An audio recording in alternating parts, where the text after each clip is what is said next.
This is the Mechatronics 442 Programmable Automation Controllers Challenge 2 Acceptance Test.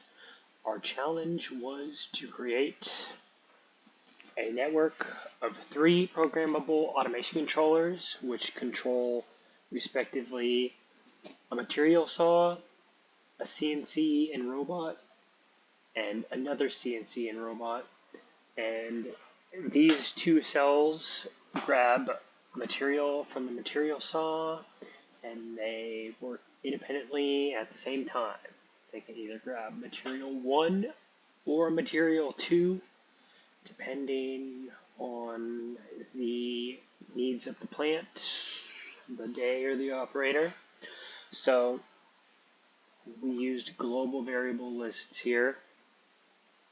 These are just for variables that are shared between all the PAC programs: start, stop, system running, buffer counts, cell ready, any variables that they would all need access to. And then we have local lists here for the variables that the material saw and the PAC needs access to. Same here. This is a pretty complicated program that I generated with Claude, but I think the way that it did it here actually accomplishes our architectural goals, and that only the PACs can communicate either with each other or with their local machines. There's no crosstalk between the machines and different PACs, or between PAC2 and PAC1's saw machine, for example. Then we have each of our programs here. PAC1, PAC2.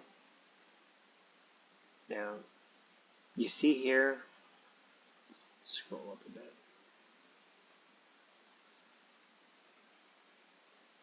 Very similar programs, right?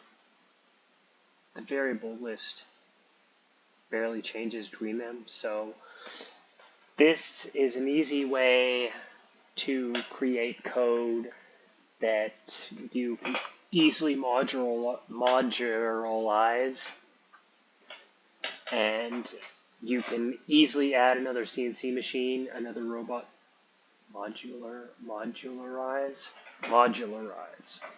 Sorry, you can easily add another CNC and a robot cell to this. At this point, it would basically just be a copy-paste affair, right? Add another global variable list, link it to the network, boom. So, let's see how she works. Oh, yeah. Sorry, I was going to start this cold. Yes.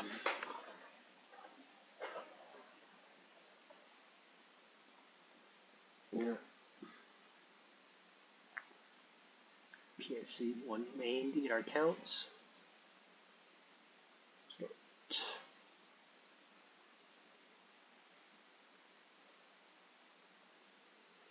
Buffer 1 counting up.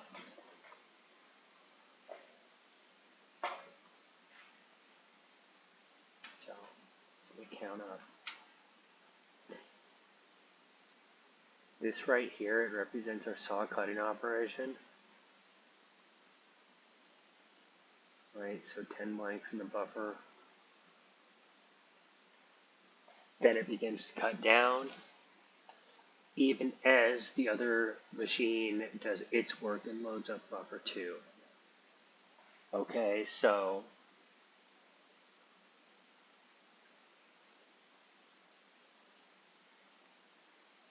here we see the saw working, right? Well, it was, but it's done cutting at the moment. So here, we see the CNC working. Right.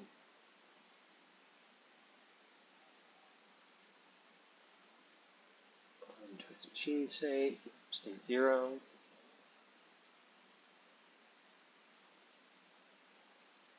So once it's done machining that part, you see the robot place it.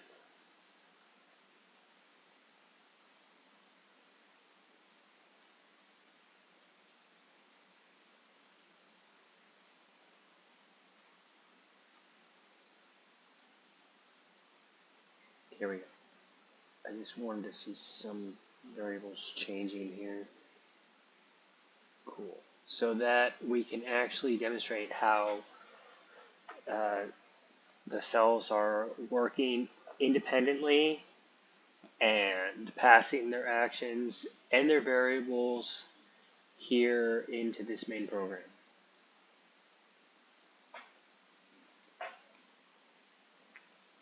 This is a robust architecture solution that, like I said, allows you to easily add more machines. Now, I'm not really a fan of the readability of Claude's code. This does seem overly complicated to me.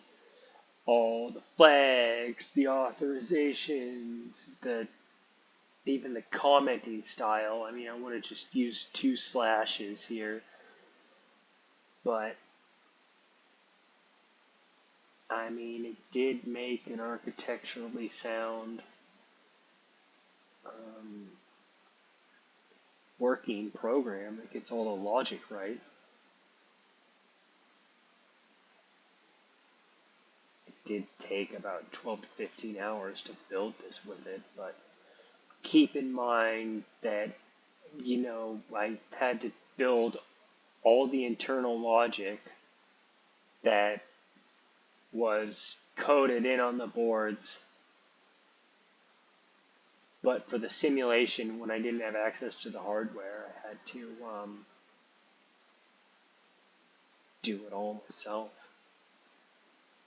Which I think, in a way, was good because that might actually represent a real factory scenario. Yeah, here we go.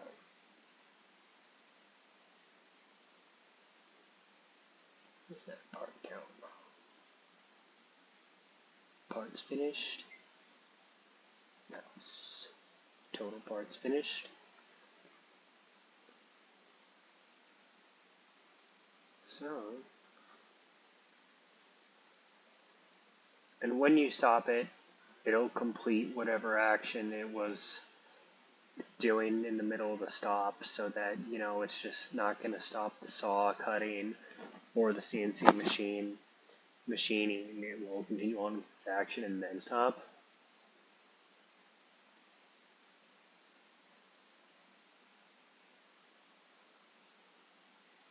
Yep.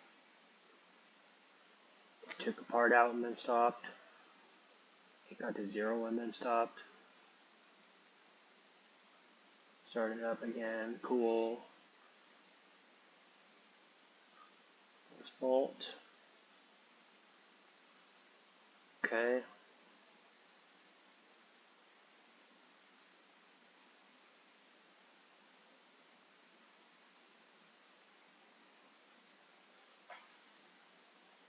Okay, see right there, it's doing the same behavior as it did when I hit stop.